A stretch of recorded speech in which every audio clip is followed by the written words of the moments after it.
Apa yang menjadi latar belakang?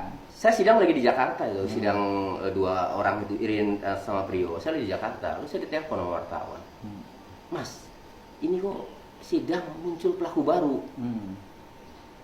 Terus yang duanya terlibat tidak? Saya bilang. Kalau Prio mengaku terlibat membunuh, menguburkan, tapi dia tidak membunuh. Nah, kalau Ririn tidak terlibat, tidak tahu, lagi keluar, tanya sama Joko.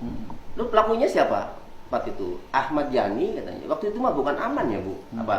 Ahmad Yani katanya. Kemudian Yoga, Hadi juga belum Hadi, Joko. Oh, kalau begitu saya juga belum bisa memberikan statement. Nanti saya akan ke lapas dulu.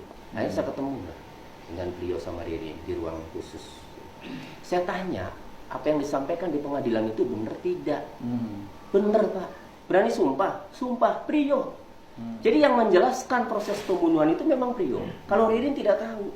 Bahkan ketika saya tanya Ririn, ya, saya kan tidak tahu nih Pak, karena proses ini yang tahu pembunuh siapa. Tapi ya selalu yang jawab Prio kalau pembunuhan. Aktif dia menjawab. Sampai dia bilang sumpah. Saya juga dapat informasi dari wartawan, ada CCTV tuh. Dia bilang. CCTV itu jam 5, ya, jam 5 pagi itu ada. Nah, sempat saya tunjukkan tuh Pak, karena izin membawa handphone ya untuk menunjukkan ini siapa.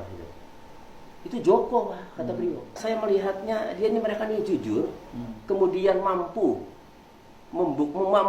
menjelaskan ada bukti CCTV yang saintifik, yang bukan Prio, yang bukan Ririn, tetapi berarti ada orang lain di dalam rumah tersebut. Itu yang membuat saya kemudian menyelidiki lagi.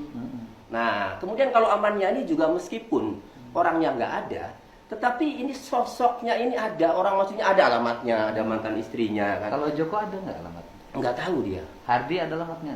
Hardi nggak ada alamatnya. Terus satu lagi?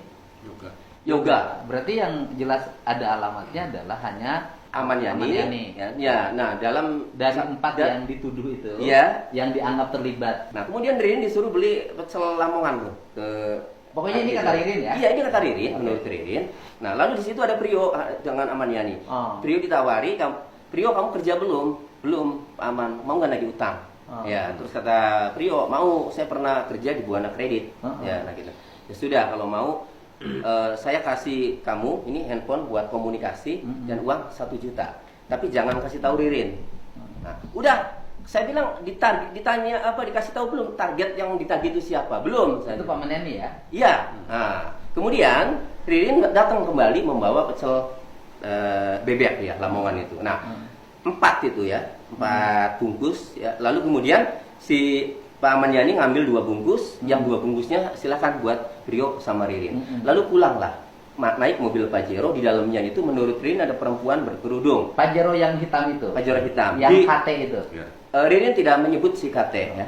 Tapi kalau yang di ini kan nomornya KT kan? Iya, kalau itu Ega yang ngomong. Nomornya gimana Pak Jero? Ini Pak Gubernur, kan kalau misalkan lewat rumah aku itu ngelewatin rumah nenek dari papa kan. Jadi gang 10 dulu baru gang 11.